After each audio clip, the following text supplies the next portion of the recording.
నమస్తే మన ఆంధ్ర తెలంగాణ మా 24 న్యూస్కి స్వాగతం. నా పేరు దేవి. నేటి వార్తలు. ప్రముఖ పుణ్యక్షేత్రం అన్నవరం సత్యనారాయణ స్వామి వారి ఆర్భాట వారోత్సవాలు ఘనంగా జరుగుతున్నాయి.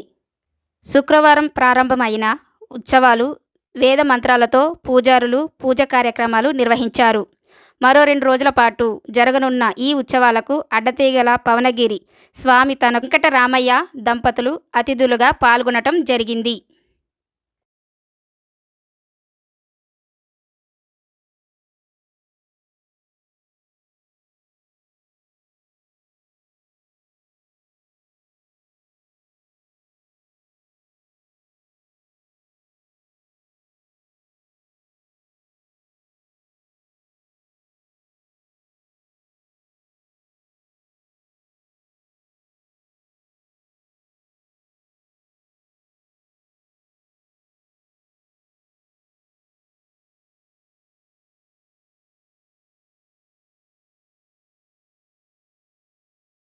శవాన్ని ఇంటికి పంపించాలని ఇలా సర్వత్రా